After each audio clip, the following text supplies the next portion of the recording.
Namaste and welcome to the Divas That Care Network. I'm your host, Gia-Raquel Rose, owner of Airs Above Yoga, and you are listening to Above the Ground podcast. If this is your first time tuning in, our network is in its 14th year and listened to in over 30 countries. I'd like to personally thank you for giving me the gift of your time.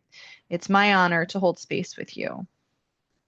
And in keeping with all of the talk that we've had over the holiday season and moving into the new year about heart opening meditations for tapping into your heart center, I thought no better time than the present to get into a little bit about heart health and a little bit of not only Ayurveda, but also mainly nutrition for heart health, which a lot of people I know are definitely familiar with things that are heart healthy. And there's also the most important aspect is your body and making sure that what may be heart healthy for the multitudes may or may not conflict with what might work for you. So, as if you've been listening at all, we've had a lot of dietary conversations. I had a wonderful friend of mine come on and talk about a whole food plant-based diet. As I've shared before, I've gone on a paleo diet, which is kind of a direct conflict to that, but not quite as much as you might think, other than the incorporation of animal protein, which you may have some feelings about one way or the other. But also, when it comes to your heart, animal protein is obviously kind of one of those top concerns, and choosing the correct proteins to support the heart as opposed to those that might cause a problem. For example, red meat and eggs versus something like salmon and fish and healthy omegas. So, things to keep in mind about what works for your body. Obviously, always talk to your doctor, come up with a plan of attack that you think is going to support your heart.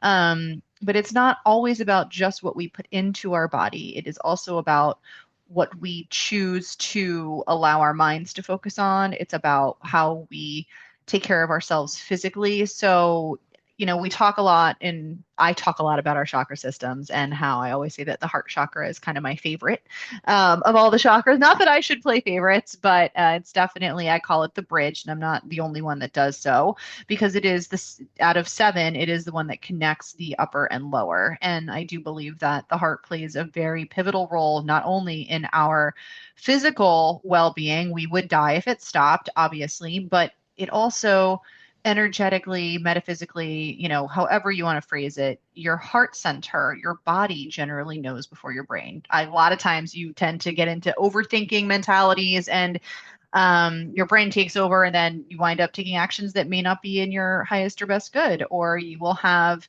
some sort of response from your body, from your heart, while you are out and about somewhere that may prevent you from encountering danger because it gave you an alert. So paying attention to your body, to your heart, and that's one of the reasons why I prefaced with a meditation to get into your heart space, is start to cultivate that relationship with that center, knowing that you can trust it to guide you, always following your heart. And even when logic and reason may tell you otherwise, it's there for you to keep you on what is true for you.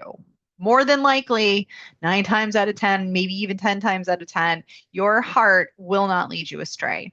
And so making sure that you absolutely listen to it, trust it, develop a relationship with being able to tune in and tap into it. That is one of the most important things. And obviously, the relationship that you cultivate with your heart is, the relationship with yourself and taking care of yourself and self care and ensuring that you treat your heart the way you would treat someone that you love so much and protect, whether it's a child, whether it's a fur baby, whatever it might be. So, starting to turn that focus of concern, care, and consideration inwards as opposed to always directing it outwards. And so when it comes to things you can do to protect your heart, or to, definitely take care of your heart, even if it may not need protection, I don't want any negative connotations. Um, Obviously rest and exercise. Those are two of the main things that everybody needs. And frankly, probably most people need more of them than they're getting, either way. And again, for you, do what you can. For example, if you can't do much else, walk. If you can't walk, maybe practice some chair yoga. But movement is one of the most important things for your body and for your heart. It gives your heart a break. And as this kind of series, I will say, started with Shavasana and legs up the wall. Legs up the wall is a wonderful way to give your heart a rest by allowing the blood flow from your legs to move up, well, in this instance, anti-gravity down towards your heart, as opposed to up to your heart, which is what it has to do, all day, every day when you're not laying down. So keeping in mind, again, that everything that you choose to do, the content that you choose to consume, one of the main stressors in life and one of the main killers actually for women is heart disease. And, if you turn on the news at any point in time, regardless, and I will not get political or, there are horrors going on all over the world. I'm not telling anyone to ostracize themselves from reality, but what I am saying is you have control over the content that you consume. And if it's stressing you out, turn it off.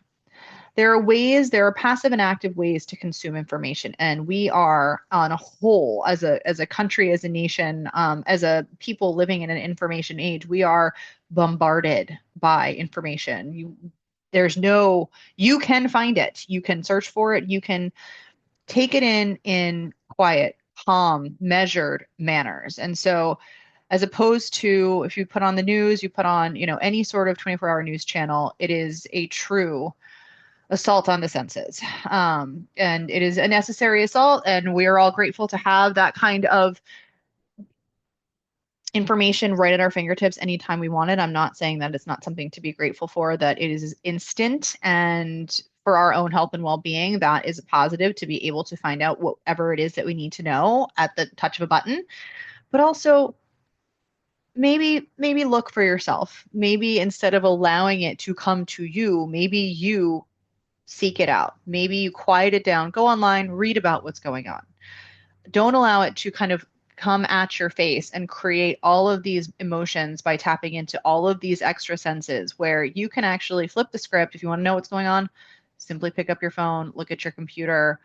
I mean, God save us, pick up a newspaper if they even exist anymore, and seek out the information as opposed to being a victim of that information. All ways to stay informed and keep up to date and still kind of protect your heart.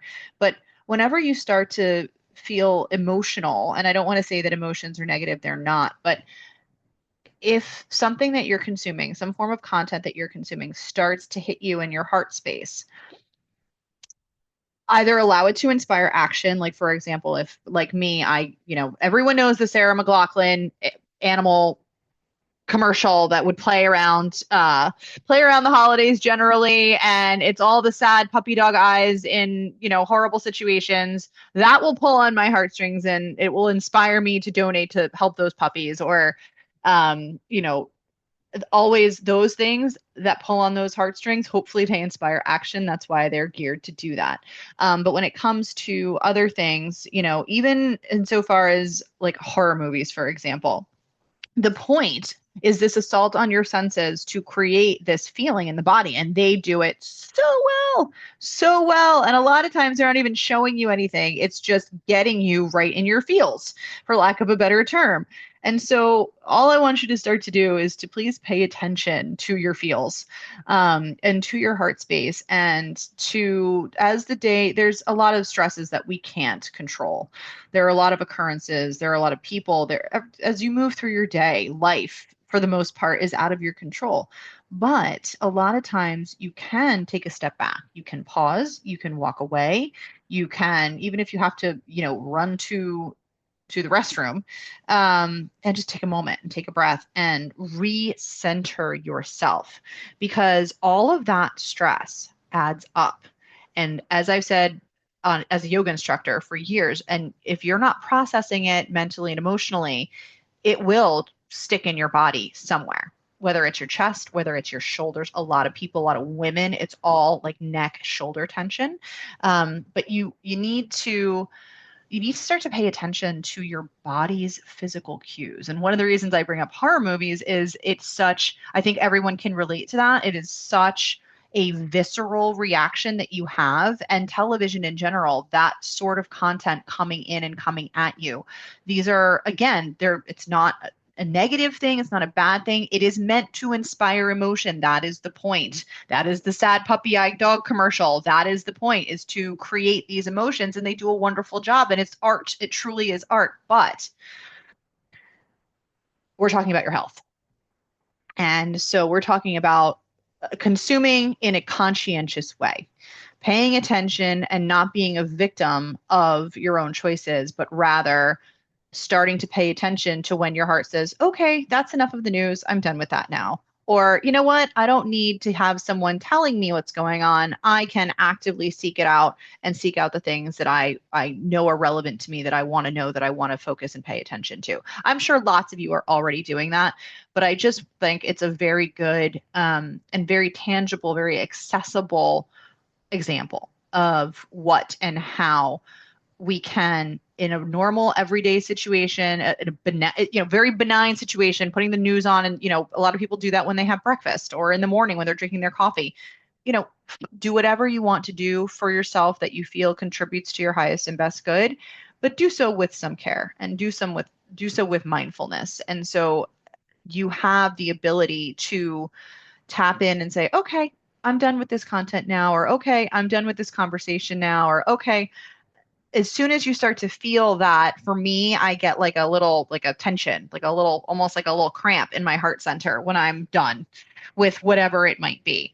So, with the meditation, the heart space meditation, and with just the idea of becoming more of an active participant in your consumption, um, things to reduce the stress, because all of the walking in the world is not going to combat excessive daily overwhelm, stress.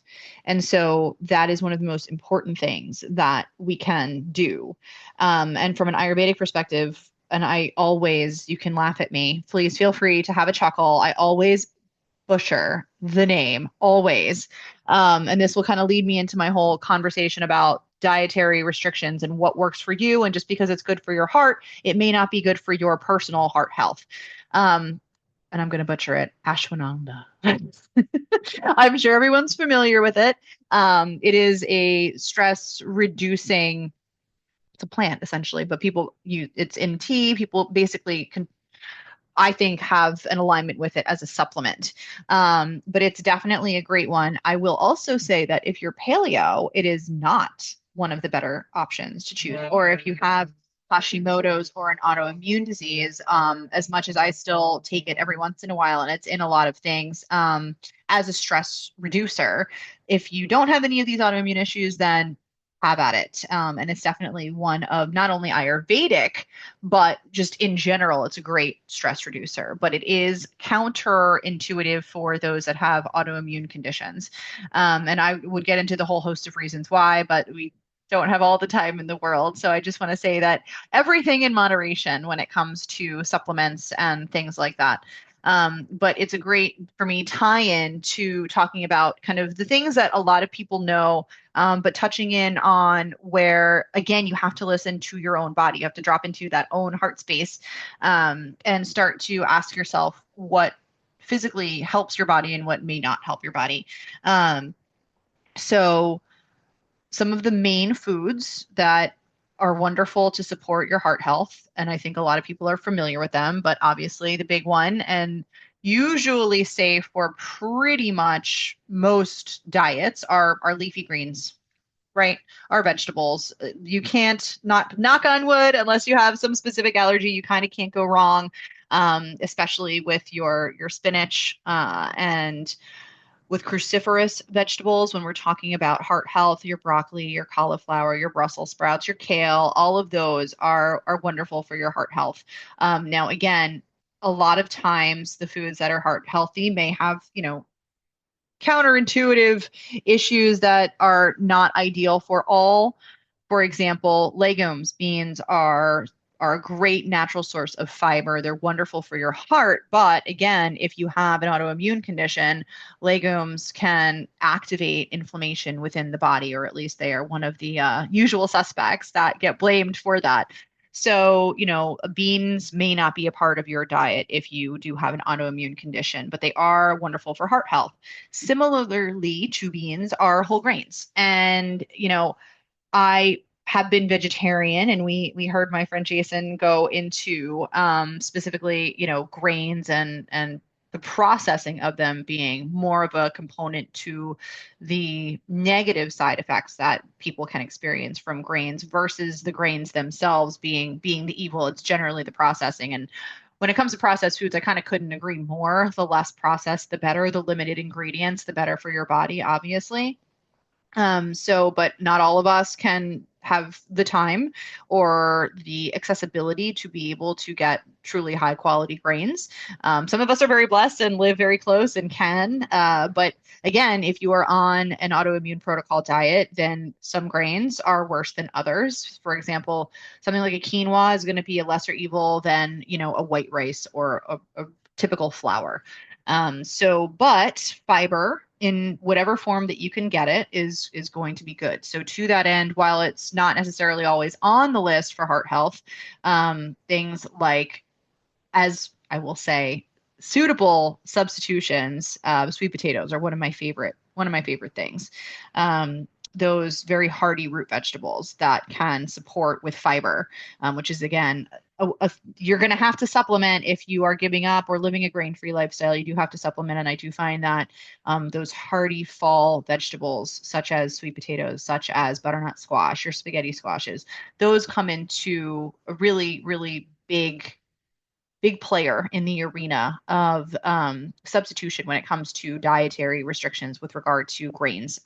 So remember, where you remove something, you want to at least put something in so that you're not depriving your body. So I had tried keto, and I'm not going to say negative things, but that's a pretty drastic putting your body physically into ketosis and forcing, a potentially unnatural state of being is something that for people that truly need it for their own health. And here we go again, if you happen to have like diabetes, which is one of the reasons that keto actually was created, was to combat sugar levels, then obviously, yeah, then there's a reason for that. Similarly to being on a plant-based diet, or similarly to being on a paleo diet, everybody's different. And I said everybody, says in not everybody, but everybody is different. And so you truly have to work with someone who is a professional in this. And a lot of times testing is required. You need to understand what's going on within your body in an effort to be able to properly heal yourself with food, which I'm a huge believer in, food being medicine. If you are eating well and you are eating properly for your body, for yourself, you're cooking more of your meals, you're eating less out, or you're very cognizant of what you choose when you're not at home, when you haven't prepared it yourself. It's huge. It's life altering. And so really carving out the time to do that is paramount. It truly is. So, to that end, some of the next thing that I want to talk about, with specificity to this line of thought for being good for your heart, but maybe not good for you, is one of, I'm going to call it slightly lesser known than some of the big names like keto and paleo, but there's a diet called low FODMAP diet. And this is where this plays hugely into heart health with regard to the big two, which are onions and garlic. So the proponents and health benefits of garlic are massive.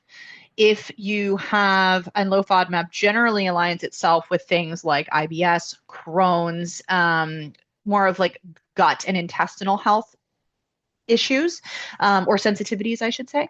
And so when it comes to that, onions and garlic are, one of, again, the usual suspects, like the main offenders that can really negate that kind of health in the system. And so while they are top on the list of things that are good for your heart, they're another one where, you're hoping that you can be able to find something else as opposed to that will also contribute to your heart health.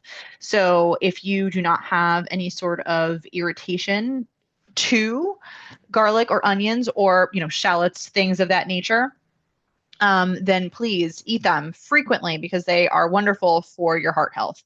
And again, going back to that kind of Ayurvedic principle at its very basic level of aligning the color of the food with the color of the chakra. And I know that people are going to think, what? But if you think red onion, right? Green onion, green for your heart, that kind of a thing. It can really be that simple. And then when we're talking about, garlic, I mean, there's garlic can be taken in supplement form. So unfortunately, if you do have those sensitivities, even in supplement form, it's still going to create problems. So these are just, again, I'm starting with the bad news first. So the garlic, the onions, some of the beans, some of the whole foods, the plants, forgive me, not the whole foods, but these plant-based foods like whole grains.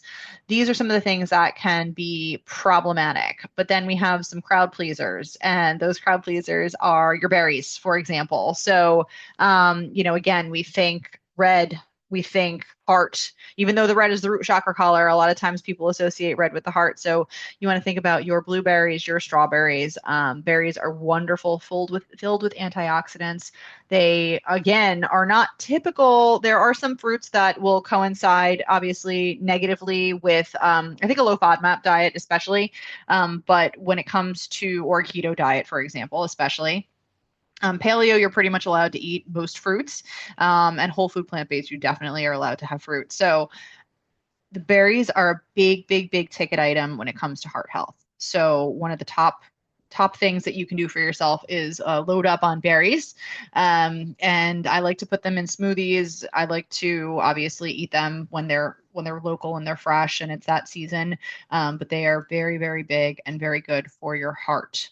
Additionally, going along those same lines, we have our vegetables that I talked about, our leafy greens. And a lot of times, what I do want to mention is if there are sensitivities for cruciferous vegetables, for example, sometimes cooking them, even kind of for onions, but those are a little bit more aggressive.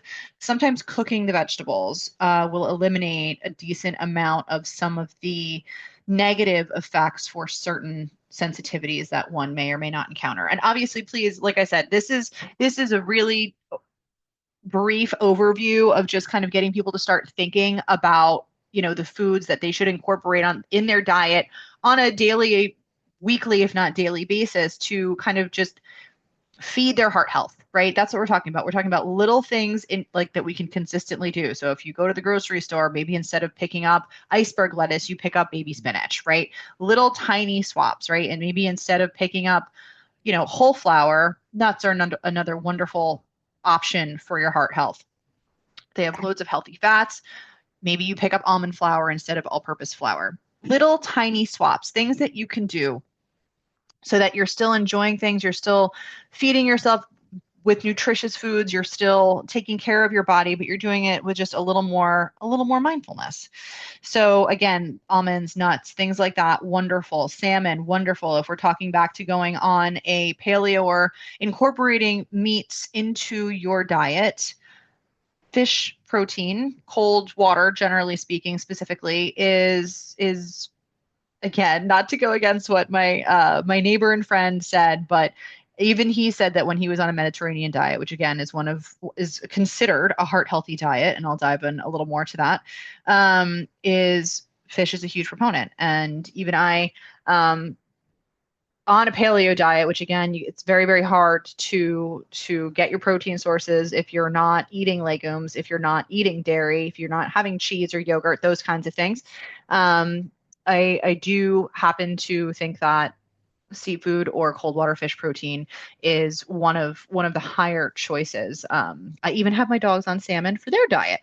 So the omegas, the heart health, it's there if you're going to not follow a plant-based diet in the cold water fish.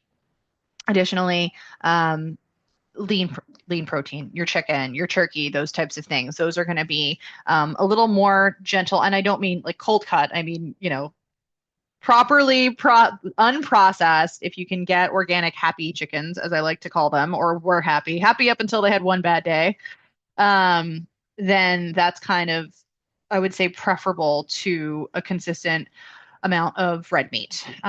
Although red meat has some benefits, iron, etc. Even eggs have some benefits. But when we're talking about cholesterol, we're talking about heart health. we do want to try to make those choices that aim a little bit more towards heart support proteins like salmon, like fish.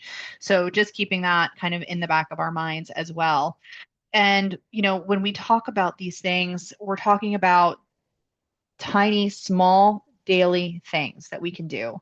I'm not saying a whole overhaul, right? But we're talking about making small different choices that really may not impact us terribly much, but they're not going to make us cry or scream or, little things, micro choices as opposed to big, going from a regular, eating pasta, eating burgers, eating buns, and going totally paleo is a challenge. And I transition by eliminating kind of one thing at a time to get myself there. But it is all about discipline, but it's not about what worked for me. It's about what can work for others. And that's why some of these little swaps can be so beneficial. And oils are another huge one. Again, maybe not for whole food plant-based, but for people that are coming off of, a typical American diet, maybe even a Mediterranean diet. These are things that you're still probably consuming, and that's okay. And I am too. And I even have done quite a bit of baking since I've gone paleo because let's face it, you can't find a lot of paleo baked goods. They are few and far between. There are some, but they are few and far between. And so when you start to kind of dive into these things and you have to kind of make your own, find your own way. And there are lots of wonderful resources online. So by all means, feel free to deep dive into them as much as you'd like, but oils are huge.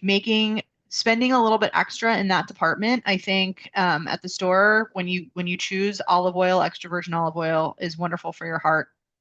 Avocado oil, and again, cold press, like the good stuff. This is where you want to spend a little bit extra if you are in a blessed enough position to do so. That's where it's going to matter is those high quality oils and fats, because you want to make sure that if you are consuming something that is a potential problem child for your heart, that you're giving those healthy fats and those oils in the best way. And that's where those nuts, those seeds, flaxseed is huge. It's wonderful for your heart. You can get a nice cold pressed flax oil. You can add it to your smoothies. So you can put flax seeds in your baked goods. I do that all the time. I have ground flax that I add into muffins or cookies, or I make muffins more than cookies with protein. But that type of thing. So just making these small little choices that will affect positively overall your kitchen. And in your kitchen, they will affect what you put into your body. And having them in the house is the first step to be able to implement them and use them. So thinking about, the health of your heart and thinking about making these little choices, outside of the moment that will positively impact you for a duration. And what I love about the metaphor of oils when it comes to this is generally whatever oil you purchase is going to last you a little bit. It's not going to be, a bag of chips that you need to grab again the next time you go to the store. You're going to have that. And that's why I say I look at it a little bit as an investment. So you want to spend a little more and you want to buy those high quality oils. You want to buy those high quality nuts and seeds, that fresh produce. Like these are the places that you want to spend. And these are the things that you want to have readily available to you. And, I will say frozen's another, pretty good way to go if you are working with having fruits, vegetables, kind of more of those whole foods. If you can find, good organic frozen produce. I keep my berries in the freezer because I still like to have berries in my smoothie even in the off season. So just things to consider so that you're conscientiously making healthy choices that will support you over a long term. And I find that what you have in your house, generally speaking, is huge. When I did make the shift and I did switch to a diet that was, let's be honest, pretty limiting, pretty specific. It was when I overhauled my kitchen that it really started to come together for me because once I eliminated all the foods from my kitchen that I was eliminating from my diet, I created the space to replace them with the foods that I can now and do enjoy utilizing. So it's one of those constant work in progress things, but we just want to talk about ways that we can positively impact ourselves little bits at a time, consistently over time, so that you're investing as much in your olive oil as you're investing in yourself, right? You are making sure that the things that you bring home with you truly support you for the long term, and making sure that taking care of your heart and your body is becomes an imperative, important, if I've said it before, I'll say it again, paramount part of your life. It's so, so very important. And like I said, when you're getting into the Ayurveda of heart health, when we're talking about like spices and things, turmeric is another great one. That is, a big player in Ayurveda, but also everyone's familiar with it. I know I've mentioned golden milk before, but it can be an acquired taste for someone that may not be a huge fan of turmeric. Um, but I happen to love it, and I will just mention again briefly kind of what I put into it. So generally, it's going to be like about a tablespoon of turmeric, and for people that are still consuming dairy products, a lot of times it will be made with cow's milk. I prefer to make it with coconut milk. And one of the things that the two most important things to know about turmeric, or golden milk or golden latte in general, is that they need fat and black pepper. Not a lot of black pepper, but turmeric is opened up and better absorbed by the body when there's just like a dash, like a little pinch of black pepper in there with it. I like to add honey. I like to add cinnamon. You can even add ginger if you like, if you have like a stomach issue and you want to add a little bit of extra care for your tummy. And then people will also add coconut oil to it. And if you're using full fat coconut milk, I think that's plenty. I don't think you need to overdo it, but adding an oil to it again can be positive because the fat helps kind of it tastes good when you actually drink the latte. It makes it that kind of thick, creamy consistency. But it also helps with the absorption of the nutrients. So when you're talking about um, positive things to do, that may be something to implement into your nighttime routine because it can be wonderful and warming to help get you in that kind of sleepy mood.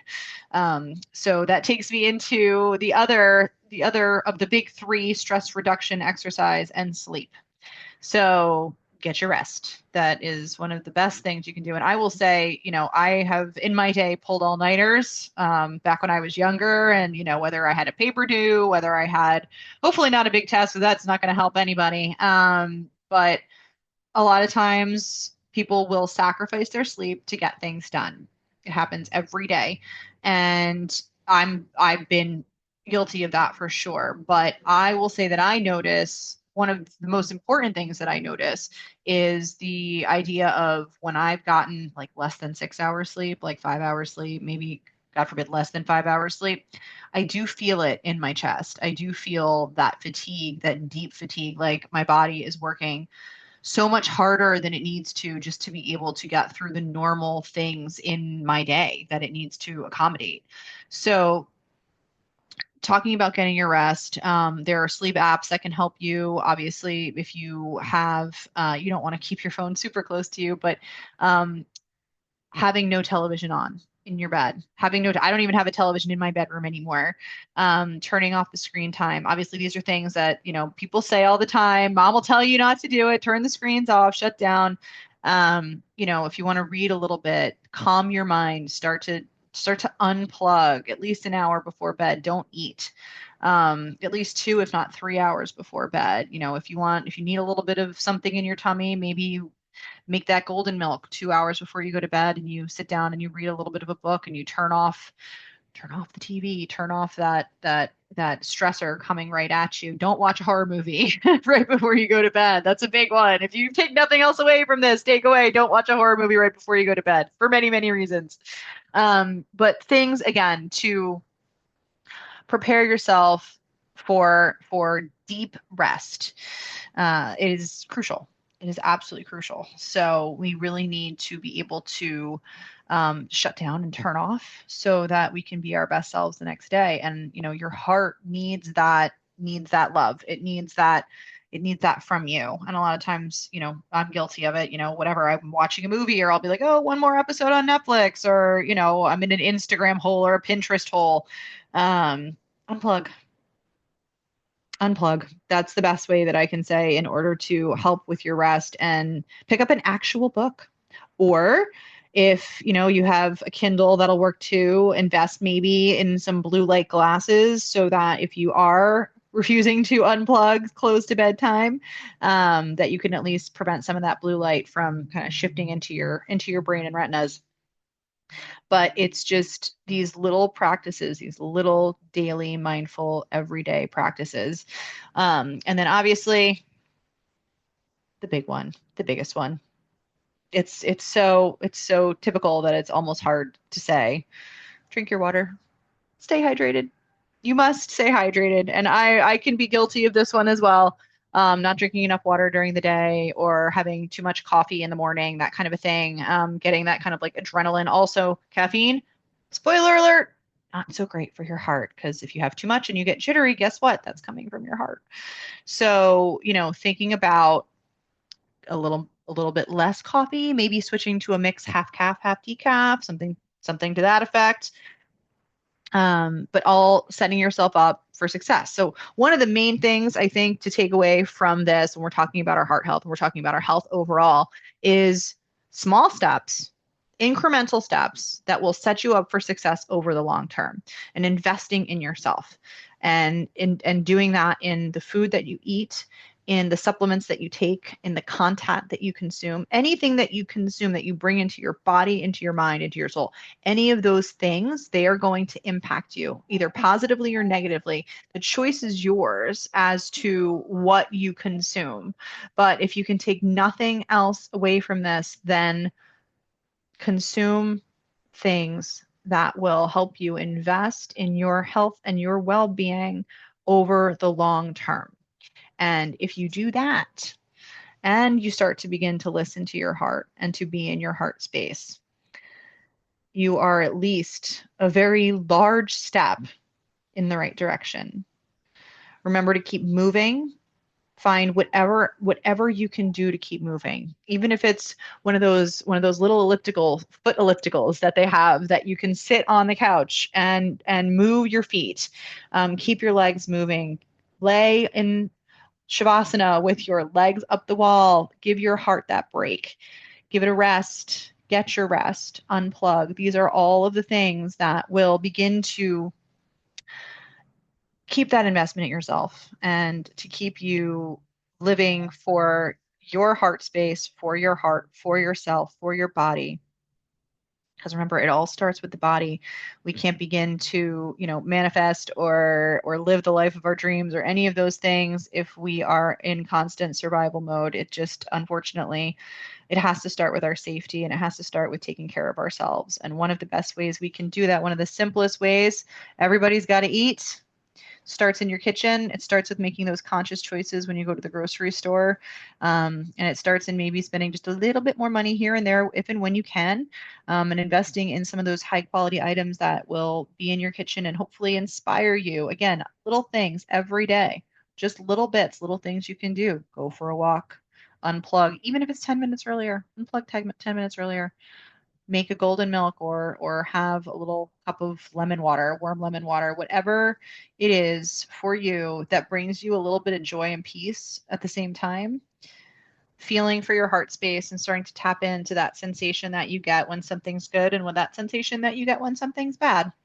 You'll know, you just have to start paying attention to it. And that's the huge part, quieting enough and knowing enough to start to pay attention. Because at the end of the day, your heart stops beating. That's it for you. It's one of the most important things, one of the most important pieces. It's the bridge. It is the center. It's above the solar plexus, but still, it is the bridge. And it's got a finite amount of beats. Always remember, we're here for a good time, not a long time, but hopefully if we take care of our hearts, we'll be here just a little bit longer, and we will feel better with the time that we have. And I think that that is so crucial, making sure that you feel good and that you enjoy it. Remember, with all of the foods that I mentioned, and there are more, please, feel free, go into a hole. Apples are great for your heart. There's so much that we can do to support ourselves. This is literally just scraping the surface, but what do you enjoy? Do you like berries? Do you like Maybe spinach. Maybe you like neither of those things. Maybe you do like apples. Pick what you enjoy, but do do try to be mindful with your choices and, you know, pay attention to your body. Make sure that you talk to your doctor about your nutritional needs. Make sure that you understand what your body needs and listen to your body. A lot of people, myself included, we are more abusive to our bodies than we are supportive of them.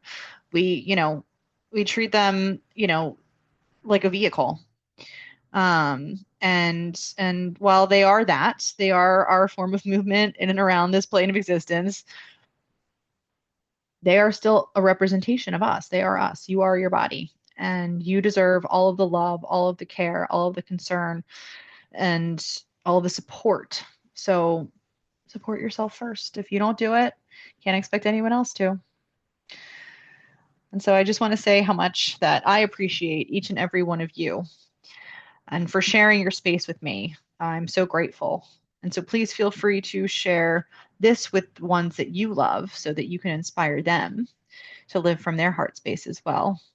For more goodness, follow me on all the socials at Above the Ground Podcast or visit my website, airsaboveyoga.com. And as always, definitely check out my other episodes and all of my amazing sisters at divasthatcare.com. You can find us on SoundCloud, Spotify, Odyssey, Apple, or anywhere else that you might feel guided. Again, my name is Gia-Raquel Rose, owner of Airs Above Yoga, and you're listening to Above the Ground podcast, where every day is a good one.